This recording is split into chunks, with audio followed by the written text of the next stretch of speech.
questions you want because Bitcoin is breaking all-time highs. We got MicroStrategy up, I think, 25% in a day. In a day. I am the founder and CEO of Strike, probably the biggest global Bitcoin-only company in the world. So you guys can ask me any questions about Bitcoin, MicroStrategy, macroeconomics, Strike, my company, whatever you want. I'm here to hang out. I actually just got back in town, so I'm home. I feel good. I'm fresh out the shower. My hair's still wet. All right. I've got a few questions you guys asked me, but first, let me just give a state of the union on Bitcoin. So Bitcoin, I'm going to get a live price because this thing's been ripping the face off the planet. As I'm live to you guys right now, I got Bitcoin trading at $88,103. It's up over 1% on the hour, over 10% on the day, and over 30% on the week. Let me tell you something. For everything in life, with more demand, you will find more supply. If everyone in the world wants an iPhone, Apple can make more supply and give everyone an iPhone. If everyone in the world wants a McDonald's, none of our listeners, we've been saying, get long, get paid. This is a story of dollar debasement. Bitcoin's going to be the fastest horse. I get on and debate Peter Schiff, and he's talking about how gold's outperforming Bitcoin. All you got to do is take a nap worth a weekend, and you wake up, and all of a sudden, that's not true. So listen, markets wait for no one. They're violent. They're not fair. They're honest. They're not fair. They're honest. You wake up one day and you're either long or you're not. You either got paid or you didn't. That's what it is. And with that, I would love to go on Rogan. Here's a little alpha for you guys. At one point in the last cycle, I almost did go on Rogan, but it didn't happen. So maybe one day it'll happen. This is so cool. I got to go live. Why don't we do every episode live? If you guys are enjoying this and the live interaction, I would love to do it all the time. Because this is so cool that you guys can talk to me while I'm talking. All right. I've got some questions pulled up. And so you have $100,000, let's say. I'm just picking a round number. Whatever. $10, $1, $10,000, $100,000.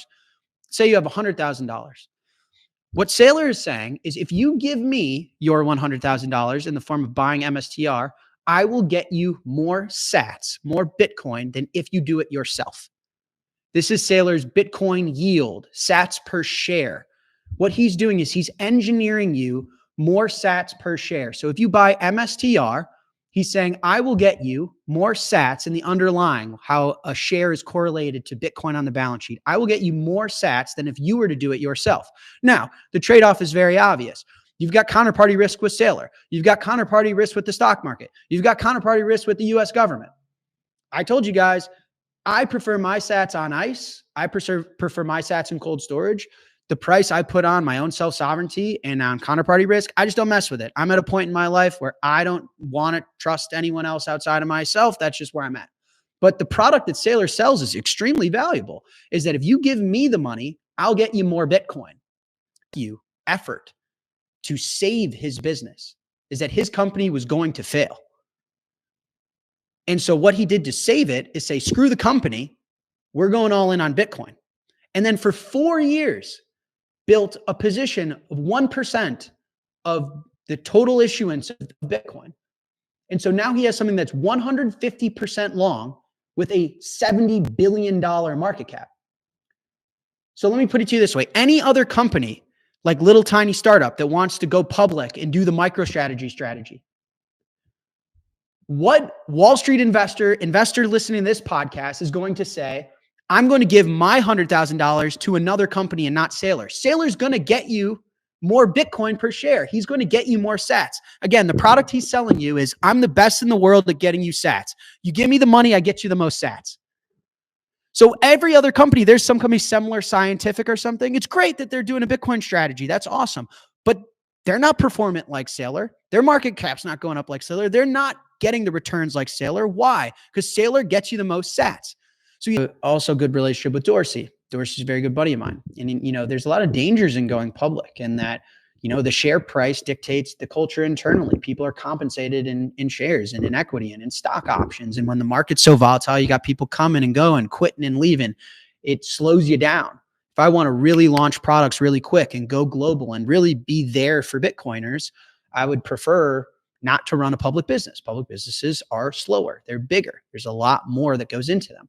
And so for me, it's been pretty obvious is like in the US capital markets. So I think what Dylan LeClaire is doing in Japan is great. You take the strategy and you put it in another market, you can win. You want to compete with Saylor in the US? I don't think you're going to win. And so for us, it's like, let's just be the best company here for Bitcoiners. We're bullish Bitcoiners. We think every single day there's going to be more Bitcoiners birthed. More people are going to get orange pilled. And we want to be there for them. And so far, that's been being a private company. I control everything. I call the shots. We build faster than anyone else in the world. And it'll another $1 trillion to move of capital of buying to move the market $1 trillion, right? When you've got something as scarce as Bitcoin, it doesn't take a lot of money to move it substantially, meaning it could take $2 billion to move Bitcoin $200 billion in market cap because there's not a lot of people selling, right? But nonetheless, you cannot move this market now with a bunch of retail friends at the pub. You used to be back in the day. We used to be able to move this market with a bunch of people at our Bitcoin meetups, but that's not true anymore. That was true 12 years ago. So today it's a lot of institutional buying. I think the Bitcoin ETFs hit almost $7 billion of 24-hour volume today.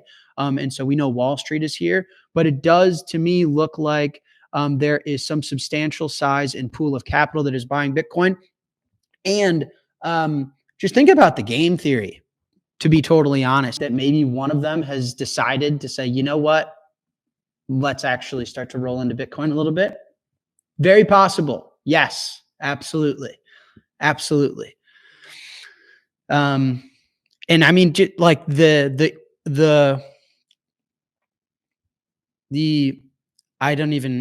orders of magnitude, the level of importance of the United States saying we have a lot of debt. We've made a lot of promises about our future that people are beginning to question. Let me put it to you that way, because sometimes people talk debt to GDP and all these numbers and all these macro words confuses people. At the end of the day, the United States has made the most promises about their future. That's what debt is, right? Trust me, I'm good on it later.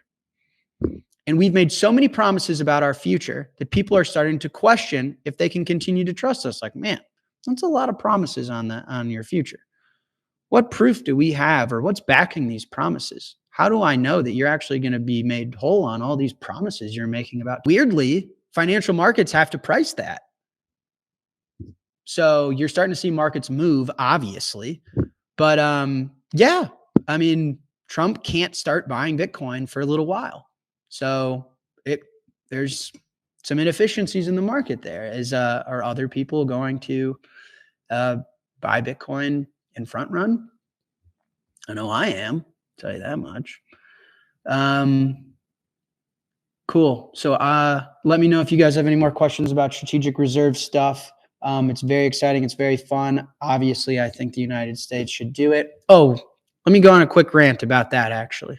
I've done it before on the podcast, but it's always worth repeating. Let me tell you something. I think that the United States building a Bitcoin strategic reserve is the biggest economic announcement. Country that prioritizes freedom, equality, principles, morals, ethics does something like this. So it's an announcement and it's a strategy in economics and finance that's as big as 1971, as 2008, but as positive as the very foundings of this country. Bitcoin's the most American money ever. So that's what I think about us building a strategic reserve. Lead from the front. Land of the free, home of the brave. We're supposed to protect democracy and freedom globally. Promote Bitcoin. You want to do that with peace? You want to do that with guns? You want to do that with war? Or you want to do that with peace, with technology, with open source software?